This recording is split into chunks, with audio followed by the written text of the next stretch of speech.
Hello guys, स्वागत है आपका हमारे आज के ब्लॉग में। तो बज गए हैं शाम के 7:30 और अभी डिनर की तैयारी हो रही है। तो आज डिनर में बनना है आलू परवल की भुजिया और रोटी, और दूध तो होती ही है साथ में। तो मैं अभी यहाँ पे सब्ज़ी को थोड़ा वॉश कर लूँगी। वैसे मैं तो धो के ही काटती हूँ, लेकिन धोने के बाद भी थोड़ा बहुत रह जाता है तो उसको मैं फिर से धो लेती हूँ, तो वो सारा क्लीन हो जाता है।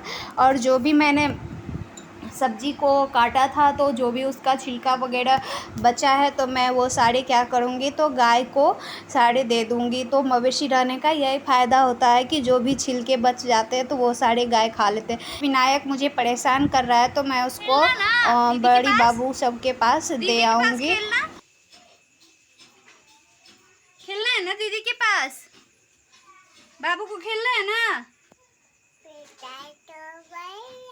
बेटा डोटू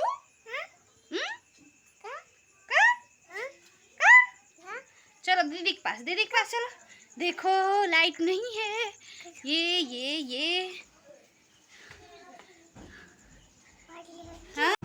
विनायक को मैं यहाँ दे के फिर खाना बनाने के लिए चली जाऊँगी, क्योंकि ये परेशान करता है, गोदी में बैठना चाहता है तो फिर खाना नहीं बना पाती हूँ। तो इसी वजह से अब ये तीनों खेलेंगे यहाँ बैठ के, तो मैं थोड़ा देर खाना बना लूँगी। तो ये सारे जलावन है जो कि मुझे लेके जाना है वहाँ पे चूल्हा के पास, और फिर यहाँ फिर बनाना है।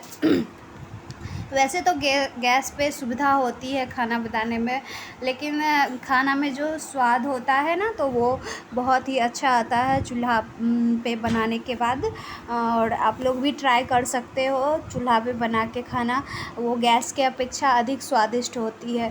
थोड़ा परेशानी होती है क्योंकि लाइट भी अच्छे ढंग से नहीं आ पाती है, और खाना बनाने में और गर्म के मौसम में आग जलता है तो थोड़ा गर्म भी लगता है, लेकिन बहुत ही ज़्यादा स्वादिष्ट खाना बनता है चूल्हा पे। तो मैं अभी यहाँ पे पहले भुजिया को बना लूँगी, और फिर उसके बाद भुजिया बनाने के बाद फिर रोटी मुझे बेलना है।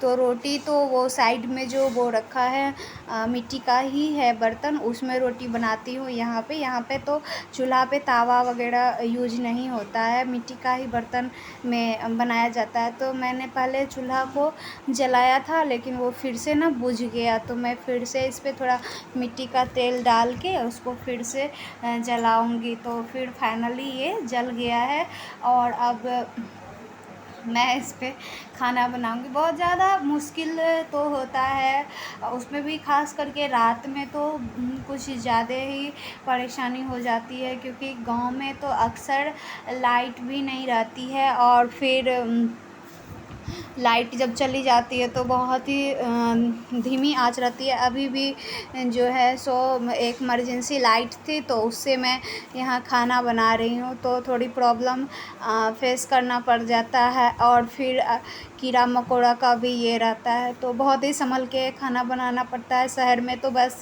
गैस पे चढ़ा दीजिए और बन रहा है, आप लोग देखिए अपना थोड़ी देर में बन के रेडी हो जाएगा। आजकल तो बहुत ही ज़्यादा, लेकिन गांव में उस तरह का बात नहीं होता है। लेकिन एक बात है, शहर के अपेक्षा गांव में बहुत ही ज़्यादा अच्छा लगता है, क्योंकि यहाँ पे जो भी रहते हैं वो एक दूसरे से मिल के रहते हैं, जॉइंट रहते हैं।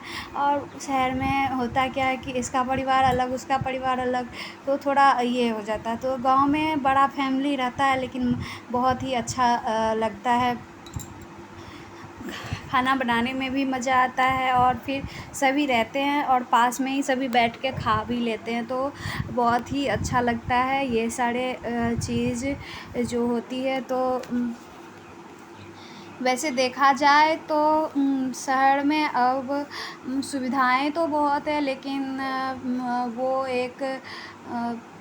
वो एक सुकून नहीं मिल पाता है। भाग दौड़ भरी ज़िंदगी हो जाती है शहर की, और गांव में है कि काम के साथ साथ बहुत काम भी होता है, लेकिन फिर भी सुकून महसूस होता है। तो फाइनली सब्ज़ी तो बन गया, अब मैं रोटी इस पे सेक रही हूँ। तो आप देख सकते हैं कि मिट्टी के बर्तन में किस तरीके से अच्छे रोटी बनती है, और गैस की अपेक्षा बहुत ही ज़्यादा स्वादिष्ट रोटी बनती है, और खाने में भी अच्छा लगता है। तो मैं अभी इस पे रोटी वैसे मुझे थोड़ी परेशानी होती है इस पे बनाने में, क्योंकि मैं गांव में बहुत कम ही रहती हूँ। तो प्रैक्टिस तो उतना ज़्यादा बना हुआ नहीं है, लेकिन फिर भी ट्राई करती हूँ बनाने का। तो एक बार तो मैं पक भी गई थी, तो फिर से मैं उसको तो फाइनली मेरा रोटी भी बन गया, और मैंने जो दूध था उसको गर्म होने के लिए चढ़ा दिया है। और तब तक मैं सारा रोटी में कुछ रोटियों में ना घी लगा के रख दूँगी। तो फाइनली मेरा सारा काम हो गया। यहाँ पे मेरे दोनों बच्चे खा रहे हैं और मेरी सास को मैंने खाना लगा दिया, तो वो लोग खा रहे हैं। और मैं थोड़ा सा बिस्तर को ठीक करने के लिए चली जाऊँगी। तो मैंने रूम का बेड तो ठीक कर दिया, और यहाँ मेरी सासू माँ सोती हैं, तो यहाँ का भी मैं बेड तैयार कर दूँगी। तो फाइनली आज का ब्लॉग यहीं तक है। मिलते हैं अगले ब्लॉग में। अगर आपको हमारा वीडियो अच्छा लगता हो तो मेरे चैनल को सब्सक्राइब करके बेल नोटिफिकेशन दबाएं और वीडियो को लाइक